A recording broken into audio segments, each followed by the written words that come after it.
everyone, my name's Mike, and this is part 1 of our 2022 review of the Adeptus Custodes new Codex, released by Games Workshop. The book itself was sent to us by Games Workshop for review, so thank you very much for them for supplying it to us. This episode is going to cover data sheets and the army-wide rules. You can find the different shield hosts and relics and warlord traits in another episode, but for now we're going to kick straight off and move into the core army abilities and data sheets. So I'm going to start off by talking about the shield host itself. Essentially the shield host keyword is replaced like you do on most other data sheets. These are universally replaced, so for example if you pick the Solar Watch, then you replace this shield host exactly like you would in any other army. Moving on, the abilities that are seen on data sheets that are universal. The first is Aegis of the Emperor. This first thing it does is it gives a model a 4+ invulnerable save, and the second thing it does is gives you a 6+ roll for mortal wounds. Now, that was originally just for psychic powers, now it's just for any mortal wounds, so that's a nice little buff there. I do know the Aegis of the Emperor used to be a +1 to your invulnerable save, so now it's just a flat 4+, which I know it's probably going to upset a few people about. There is another universal rule here called Daughters of the Abyss, which is obviously for the Sisters of Silence. So this unit cannot be targeted or affected by psychic powers. The psychic tests taken for a unit within 18 suffer a -1 to a maximum of -3, which is quite interesting, particularly against things like Thousand Suns or Grey Knights. And each time an attack made by a model in this unit targets a Psyker or a Demon, they get +1 to the wound roll, which is quite powerful, again, against those psychic-heavy armies. It's a shame the Daughters probably not as rounded out as they potentially could be. There's also a rule here called From Golden Light. During deployment, every model with this ability can basically be deep struck more than 9 inches away from enemy, which is a pretty standard ability. It's for things like Terminators and that sort of thing. Moving on, I want to talk a bit about the martial katas that we've seen previewed. So essentially what this does is allows you to, after both sides have deployed, you get to pick a primary, a secondary, and a tertiary kata for the game. Now this is done in secret, and you don't have to tell your opponent about it. Obviously you need to keep a record of it somewhere. I'm hoping that the data cards that you get for the Custodes will include them. So in each of your command phases, so long as one is available, you must select one kata stance to become active for your army. And each time you do, units from your army with this ability benefit from it until the start of your next command phase. So you have to move through them. You can't just sit in one for the whole game. It should also be noted that for every unit, if every unit in your army has the Custodes keyword, excluding Psykana, Agent of the Imperial Element, and Aligned, then you get access to this. You don't get it if you soup them with other things. So, you cannot select a kata stance more than once. You must select a primary kata stance, then a secondary, then a tertiary. You can't go straight from primary to tertiary. And you must select a stance of a different martial kata. Once you select a stance, you cannot select a stance from a previous martial kata. So, in the example that we've got here, the person in question, Emily, selects Rendax as her primary, Dakatari as a secondary, and Callistus as a tertiary. In her first command phase, she selects Rendax stance 2 to be active. In her second command phase, she can select Rendax stance 1 because she's still in her primary, or she can instead move to select a Dakatari stance 1 or 2, which is her secondary. She cannot select a Callistus because she's obviously that would be jumping from primary to tertiary. She selects Dakatari stance 1. In her third command phase, she can either select Dakatari stance 2 or a Callistus stance 1 or 2, because, like it says, you can't go backwards. And we've already moved on from primary. So we're now having to move on, and we select Callistus stance 2. In her fourth command phase, she must select Callistus stance 1 to be active, as it's the only remaining one she's able to select legally. And it means that in the fifth command phase, there would be no kata access, so she doesn't get anyone. So the katas themselves obviously give you some opportunities, a little bit of room to move, because obviously a 5-turn game, and you essentially get 6 stances to go through. So you can kind of play around with it a little bit. The fact that it's done at the start of the game after deployment means it can be sort of tailored to what you like, and each of the shield hosts has their own kata as well. We're going to quickly go through the katas here. So Callistus is stance 1. Each time this unit advances, roll 1 additional d6 and discard the results. Obviously an early game ability, potentially. Stance 2. Each time this unit makes a normal move or advances in your movement phase, in your following shooting phase, it counts as having remained stationary. It's an interesting one, that mainly because the you don't have too many weapons that'll impact it for most of the guard or sort of rapid fire or assault anyway. But we'll move on.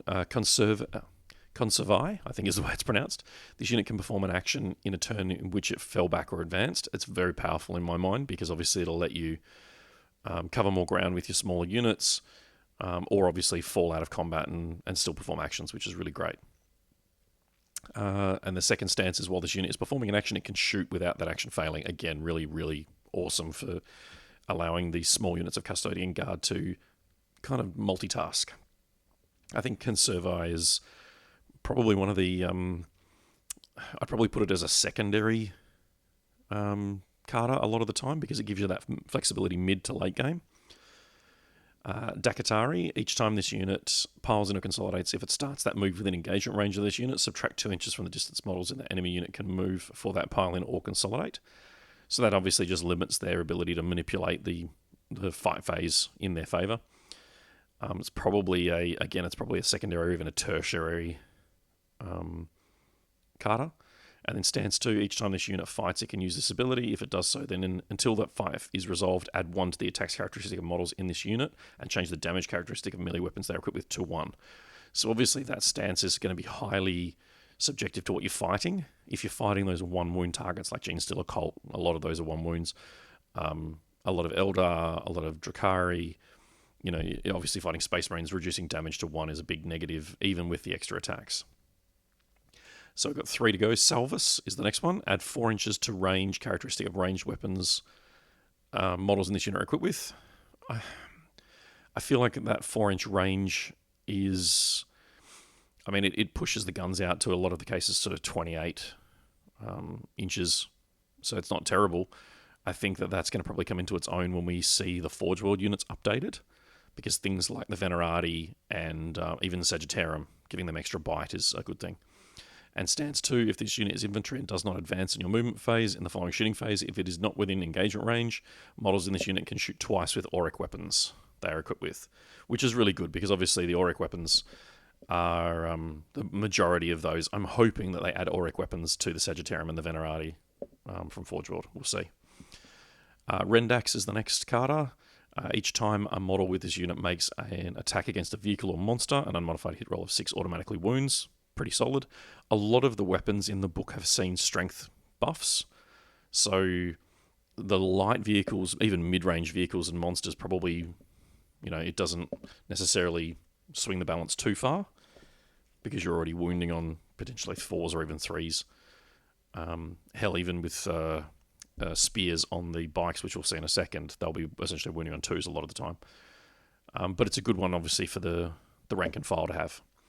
And stance 2, each time a model in this unit makes a melee attack against a vehicle or monster unit, if that model's unit made a charge, it adds +1 to the strength characteristic of that attack. Obviously making it easier to wound. So you can obviously stack that again for the mid-game, so you can go back-to-back with a vehicle heavy or a monster heavy army. I'm thinking the stampeding horde of Tyranids we just saw released. The last one is Captaris. Stance 1 is each time a melee attack is made against this unit, the hit cannot be rerolled. Very powerful for those units that rely on buffs to kind of overwhelm you with dice. You can take that away from them. And then stance 2, each time an enemy unit, excluding monster or vehicle, is within engagement of any infantry units from your army, with this ability is selected to fall back, roll off, and basically you can stop them from falling back. So where does that leave you with these Carters? I feel like you have to build an army for them for starters. You can't just take whatever units you have and then kind of mix and match as you go. I feel like you're going to get much more out of them with an army built for it. I think that Callistus for turn 1 is a very easy choice. Callistus for your primary, I should say, because you've got a stance that lets you move further in turn 1, and it also allows you to counter stationary in your shooting phase. There's a couple of options there for turn 1.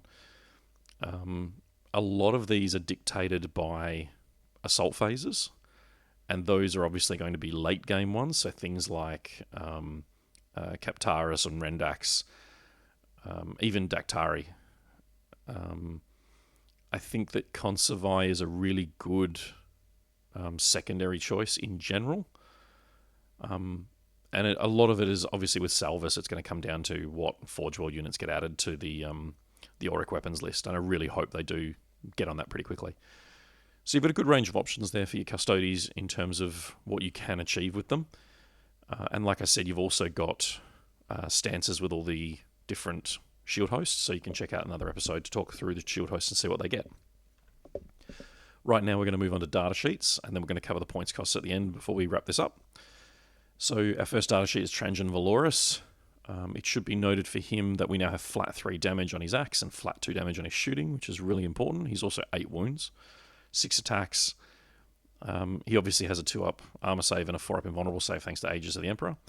He stacks that with a 5+ Feel No Pain for any wound from his Adamantine Mantle now. So while he has lost his 3-up invulnerable save, he has a 4-up invulnerable and a 5-up Feel No Pain, which the net result is pretty close to even. He has to be the general unless you have someone else who has to be the general. And while he is the general, you actually get an extra command point and 2 warlord traits, which is great. And you can check out the warlord traits in a different episode. He also has an aura of core units within 6, get rerolls to hit and wound rolls of 1, which is really solid. It isn't a core units, and unfortunately there are units that have lost the core keyword, which is a bit of a shame. And his moment shackle, which is probably his most important power, has been changed. So that is now, at the end of the fight phase, fight again, or you can interrupt for free, the 2 CP strat, which allows you to fight after an enemy unit has fought. And the third one is when a saving throw is failed for this model, the damage characteristic of that attack is changed to 0, which is super powerful. It allows you obviously to use your command points to reroll it, to keep him alive. And then if you do fail one that's critical with high damage, maybe D3+3 or D6, you can just go, no, I'm not risking that, and keep him on the table for free. You do have to pick one of those 3 abilities, and you can only do it once per game. But I feel like that change to 0 ability at a clutch moment could be really powerful for him. He has come. His points have been adjusted slightly. I don't have the other book in front of me, but I can say right now he's 170 points. So he feels quite well priced at the moment. I think that is a drop, but he's got a good range of abilities. He's going to really support the Custodes combat lines really well, and I can see him being used in that way. Now we have 3 Shield Captain data sheets here.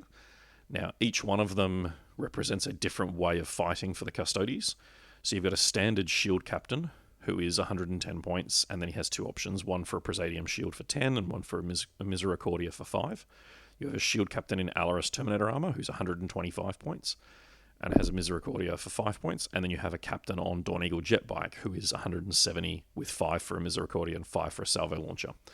So it's all pretty standard sort of points costs there.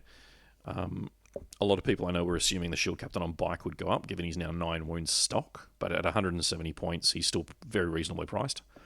So we're going to look at each of them pretty quickly now. The standard Shield Captain has a profile that makes most Space Marines dream: 7 wounds, toughness 5, 6 attacks, 2+ armor, very solid profile. He has options he starts with a Guardian Spear, and he can be replaced with either an axe or a Sentinel Blade and a shield. And if he's not equipped with a shield, then he can take the Misericordia. He obviously gets Aegis and Martial Carters, and then he has a reroll hit rolls of 1 for shield core units within 6. All pretty standard stuff for a character. It's a captain level character. I'll quickly talk about the profiles. It's important to note that only the Misericordia is lower than 2 damage. Every other weapon option he has is 2 damage, whether it's combat or at range. And the lowest combat strength he has is 6 with a Sentinel Blade. Otherwise, it's 8 with the axe. Very quickly with the Presidium Shield, which is a common one for a few other units. All this does now, it's not a Storm Shield anymore. It just adds 1 to the saving throws made for the bearer. So he essentially has +1 to the dice roll when he rolls for his armor. It means that AP -1 essentially gets ignored, and if he's in cover for another +1, then it's going to ignore -2 as well. Moving on to the Terminator character. He gets an extra wound over his non-Terminator armored colleague. He has the same Inspirational Fighter aura and the same Aegis and Martial Carter, but he also has from Golden Light, allowing him to teleport. He starts with the Ballistus Grenade Launcher and a Guardian Spear, and he can obviously swap the Spear for an Axe and take a Misericordia as well. The Grenade Launcher has had a slight buff now that it's Strength 5, which is nice. It's also only 1 damage, unlike the shooting on the Axe and the Spear, which is 2. And the fact that it's all either Rapid Fire or Assault means you can obviously fire it in conjunction with the other weapons anyway, so that's a nice little buff. The Shield Captain on Dawn Eagle Jet Bike, again, we're now 9 wounds and toughness 6, but otherwise the profile's pretty similar. He does have a move of 14, which I think is up from 12 inches, which is a nice buff. The Hurricane Bolter, which it comes with stock, hasn't changed. The Interceptor Lance is now +2 strength, -3 and 2 damage, and he gets +1 to wound rolls if he charges or performs a heroic intervention rather than rerolls, which basically gives him strength 7 with 6 attacks at -3, 2 damage. And at strength 7, he's essentially going to be wounding everything in the game on 3s or 2s, depending on the toughness value. Because obviously if it's T7... against T8 he's only going to be wounding on 4s, but that's still, it's not a deal breaker for him. And like I said earlier, the Salvo launches 5 points, which basically gives him a single strength 8 -4 D3 +3 damage shot, which is pretty solid for him, to be fair. Particularly when he hits on 2s like every other Custode. He has the same Aegis of the Emperor, Martial Carter, and Inspirational Fighter. He also has another rule called Implacable Vanguard, which means that he auto-advances 6 rather than rolling. Other than that, the profiles are all very similar. It's basically the wounds and then obviously the toughness for the bike that change. But they're all pretty comparable. I can see bike captains still hanging around in lists.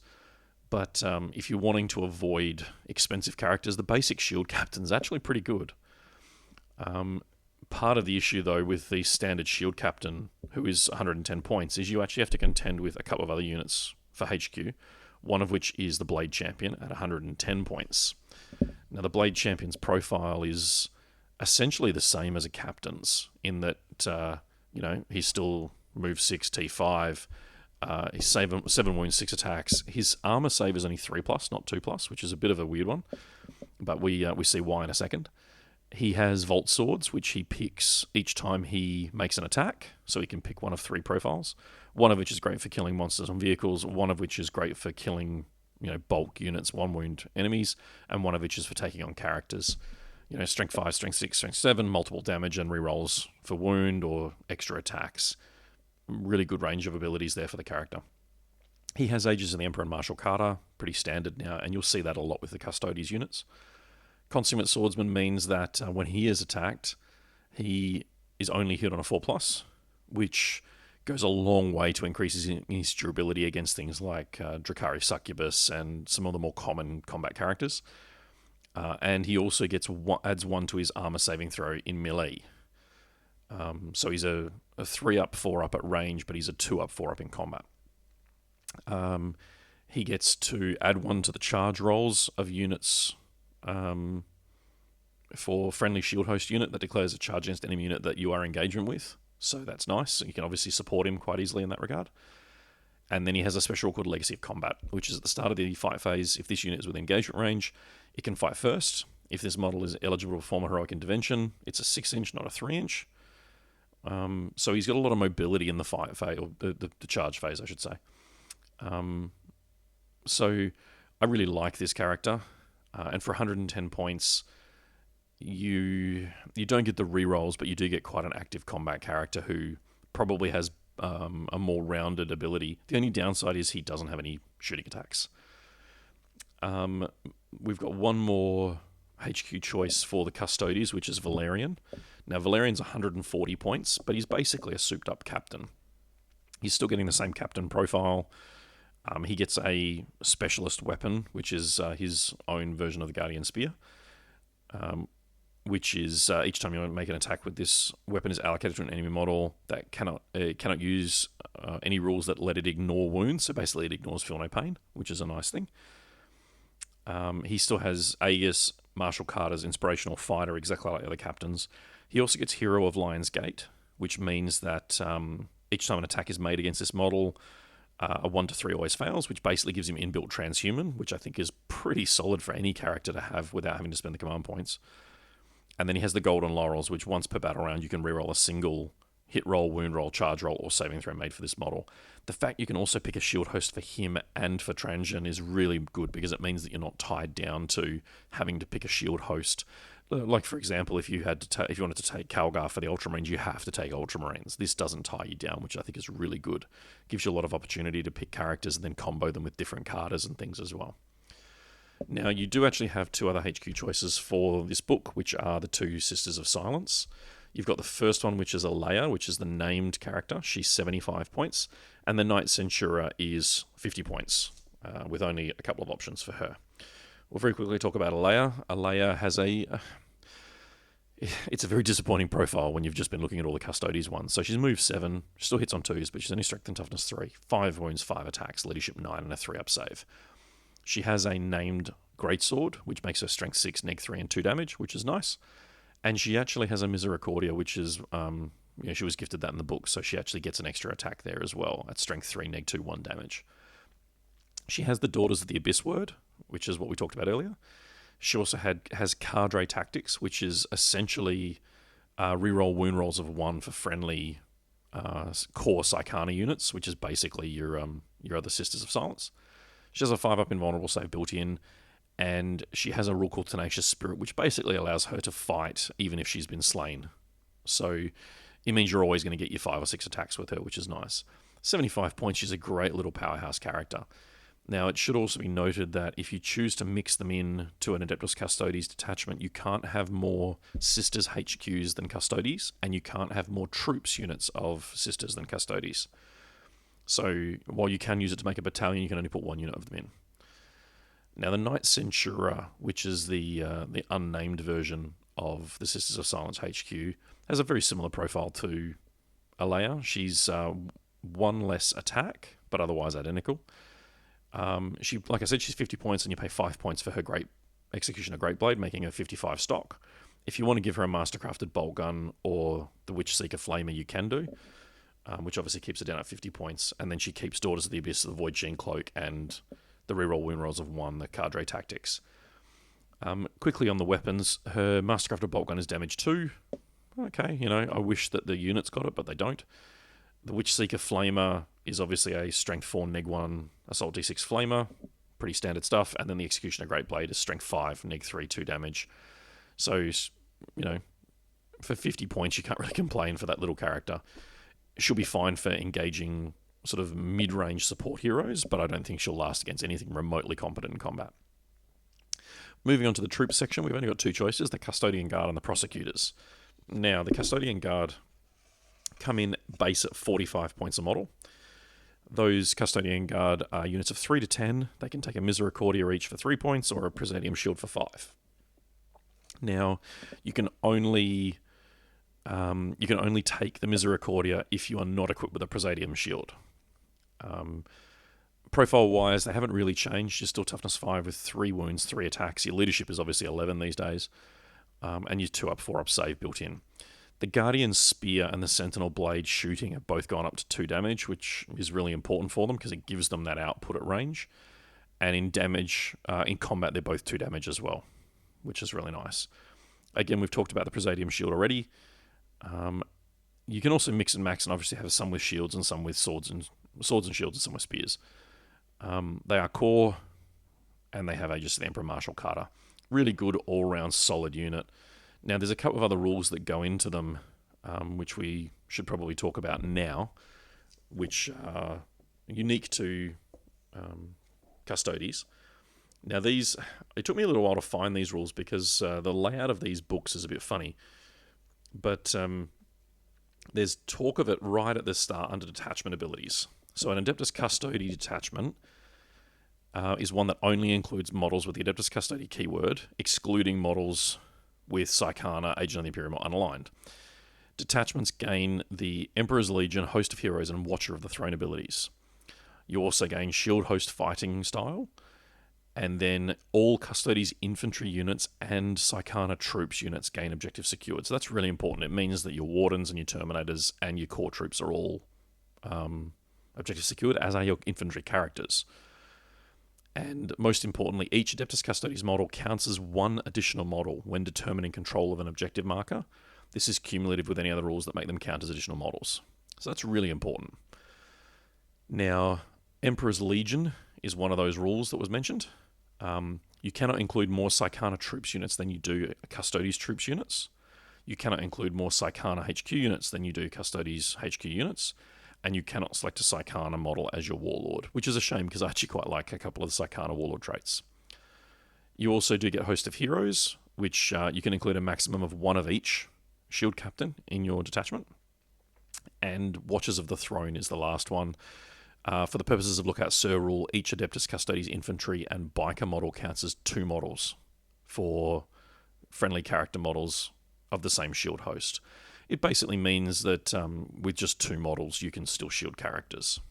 So that's a really important update for them. It means that having units of 3 or 4 models doesn't negatively impact their characters so much.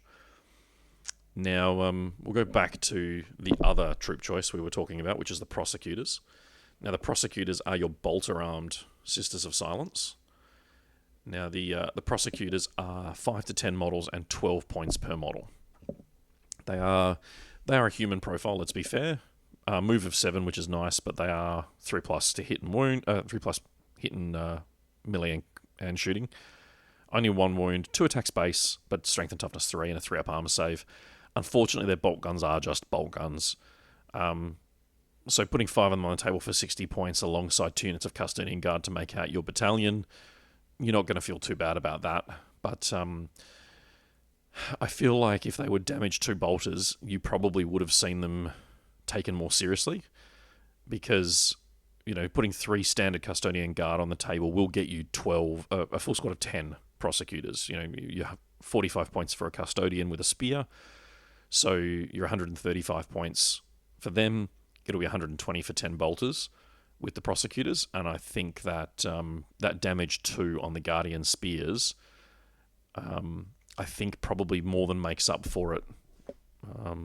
Not to mention, obviously, the durability and the combat ability. But I still think we'll see Prosecutors from time to time.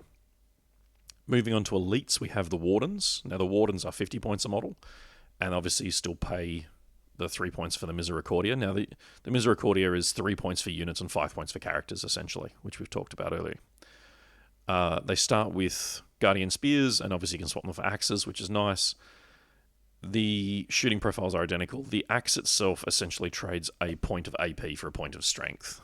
I don't know there's a right or a wrong way. Strength 8 is a tipping point for a lot of things, because obviously you'll be wounding on 2s. But I think that's going to be very enemy dependent, and we'll have to see where the larger game goes. They get Aegis of the Emperor and they get Martial Kata. The 2 special rules they get is Binding Oaths, so they get a 6+ feel no pain against every wound rather than mortal wounds, which is nice. Adds a little bit of durability to them. And they get Watchman, which essentially gives them bodyguard rule, so you can't target friendly characters while this unit is within 3 of them. Really, really important, because it's not limited to... it just says while a friendly character is within 3 of this unit, so you'd have 1 Warden still protecting a character from shooting, which is really, really good. The Warden profile is 1 extra attack over a Custodian Guard. So for 5 points, you are gaining 1 attack and obviously those 2 rules. So I actually think Wardens deserve a look now. They were a bit... They didn't really have a role in the old book, but I think they do now. We move on to the next elite choice, which is the Alaris Custodians. These are the Terminators. These are 65 points, and obviously still come with the spear and the grenade launcher, and you can swap the spear for the axe, and you can still have the Misericordia for 3 points. Most importantly, you're now 4 wounds, 4 attacks, still movement 6 as well, which is nice. The main things you get is from Golden Light, which obviously gives them the Deep Strike rule, and they have another ability called Slayer of Tyrants. Each time this unit piles in or consolidates, each model in this unit can move towards an enemy character instead of the closest enemy model, so long as 1 or more of the models in this unit finish within engagement range. That allows you to obviously hunt down those hard-to-get-to characters, things like Genestealer Cult, who have a lot of those mid-tier support characters that hide in units. This will give you an opportunity to try and get to them through the swathes of enemies. Now, the unit size has changed from... It used to be 1 to 10, now it's 1 to 6, which is a bit of a letdown. But I feel like 6 of them with Unleash the Lions still has a place to play in some builds, which I think is quite exciting. Now, we also have two other elite choices, which are the Vexillus Praetors. These are essentially your standard bearers, your Vexilla characters. One of them is in the standard, Custodian armor, and the other is in Terminator armor. Now, the standard Praetor has 6 wounds. Obviously, that's 4 attacks. So he's certainly not a shield captain, but he's, much more durable. Now, he is 105 points, and there's no options for him in terms of points cost, whereas the Terminator armored version is 115, and he can have the Misericordia for 5, like a lot of the other characters can. When we look at the standard Praetor, he comes with a Guardian Spear and the Vexilla Defensor. The Guardian Spear can be replaced with either an axe or a shield, and the Defensor can be replaced with either the Imperialis Vexa or the Magnifica Vexa. Now, you can only include each Vexilla once, so you can have up to 3 Vexillas across the army, essentially. Now, the biggest thing about these is the Vexillas. The Defensor one gives you light cover to friendly shield core or character units within 6. The Imperius gives you a 6-inch aura to friendly core and characters, which is +1 attack. And the Magnifica is a 6-inch aura to core or characters with dense cover. So you've got one that gives you +1 to their saving throw rolls, one that gives you +1 attack, and one that gives you -1 to hit. Pretty standard stuff. Like I said, the Praetor in Terminator armor is essentially exactly the same, other than he gets the ability to deep strike from Golden Light. But you're obviously getting the grenade launcher standard. And he then obviously takes the Misericordia, so he gets a shooting attack and then the dagger, whereas the Praetor can either go Spear and Vexilla, which gives him obviously the 2 damage combats and shooting, or he can go the shield, or an axe for that matter. So I think unless you're deliberately deep striking the Terminator one, I think the standard Praetor probably wins out there, because you get a bit more combat flexibility and he's more likely to be in the meat of it, whereas the Terminator one feels a little bit combat light for the points you pay for him. Moving on to our last 2 elite choices. One is the Venerable Contemptor Dreadnought. Now, I really struggle with this model. It's 155 points, and it kind of is what it is with the plastic kit that we have. It's movement 9, 2+ to hit and wound, hit and in combat or in shooting, strength and toughness 7, 9 wounds, 5 attacks, leadership 11, and 2 up armor. He comes with a combi bolter, multi-melter, and a combat weapon. The combi bolter is exactly a standard combi bolter. The multi-melter is an exactly standard multi-melter. The combat weapon is a ×2 -3 plus 3 damage. Pretty standard stuff. He can swap the multi-melter for a Achilles Pattern assault cannon, which is a heavy 6, strength 7, -1, 1 damage. Nothing really to write home about there. Durability-wise, at toughness 7 with 9 wounds, he also has -1 damage. He has a 6+ feel no pain and a 5+ invulnerable save. And he does have shield host. The problem is he doesn't have martial katas and doesn't have Aegis of the Emperor. So he doesn't really benefit from most of the core rules that you want. I can't help but feel that if they update the Telemon and the Galatas and the Achilles Patterns from Forge World, they will just overshadow this again and again. The last elite choice we have is the Vigilators, which is the Sisters of Silence unit. The Vigilators are 5 to 10 models and 14 points each. Standard profile for a Sister of Silence these days, except they have great swords. So strength 5, -3, 2 damage. They are core and they are infantry. I feel like if you're going a pure Sisters army, absolutely will you take them. I don't really see them getting taken in general over the other Custodes elite choices. Fast attack, we only have 2 options to talk about. The Veritas Praetors, which are the jet bikes, and the Witch Seekers, which are the Sisters unit. The Sisters unit we'll touch on very briefly now. We're talking again with the standard profile. They're 14 points a model, 5 to 10 models, and they all come with a Flamer, which has some hilarity in the idea of rolling 10d6 auto hits. There's also a stratagem for them, which we'll talk about in another episode. They do have a special called Seeker Cadre. At the start of the first battle round, before the first turn begins, this unit or the Psychana transport it is embarked within can make a normal move up to 6 inches if it was your movement phase. This unit must not end move more than 9 inches away from... Must not end that move more than 9 inches away from enemy models. So basically you get a little scout move at the start of the game, which is nice for them because obviously those flamers are quite short-ranged. I can see them being used for some little tricky things like that, but again, the Sisters units just get overshadowed by the Custodes really easily, and I really want to like Witch Seekers and Vigilators, and like I say, if you're going to run pure Sisters, which you can with this book, I can see them being used, but outside of that, they'll be niche units for a specific task, or they'll be action monkeys who go out and perform actions rather than spending expensive Custodes units to do it. Now, onto the jet bikes. The jet bikes are 85 points a model, and they pay 5 for a salvo launcher and 3 for the Misericordia. We've got a 14-inch move, toughness 6, with 5 wounds each and 4 attacks base. Like we said with the character, the Hurricane Bolts is pretty standard, and the salvo launcher's now got one single profile, which is essentially a single heavy shot. The Lance and the Misericordia we've also covered on the standard jet bike character. These do have Aegis of the Emperor and Martial Carters, which is great, and they do have Implacable Vanguard, which matches off with the character, letting them auto-advance 6. The biggest thing... They do have Core, I should say, as well, which is great. The biggest thing is they don't have Objective Secured anymore, because that only goes to infantry, which is probably going to hurt them. I still think you'll see... I mean, the units are only 3 to 6 now, because they used to be 3 to 10. I can still certainly see... you might get a jet bike heavy army that does some work. At 85 points a model, 90 if you go salvo launchers, you're still talking about a very expensive squad. By the time you... Let's just say you stick with the Hurricane Bolters and you want to go 6, you're obviously paying 510 points for that. So I don't think an all jet bike army is the way to go, but I do think that like a squad of 3 of these guys is going to seriously mess up people's days. It's 15 wounds, 2 up, 4 up, armor, toughness 6, and they pack a punch. So I can definitely see units of 3 being used, but I don't see the old jet bike armies that we used to see dozens of. I don't think they're a thing anymore. Last 2 data sheets in here. One's heavy support and one's a dedicated transport. The Venerable Land Raider. Oh, I wish they could make the Land Raider good.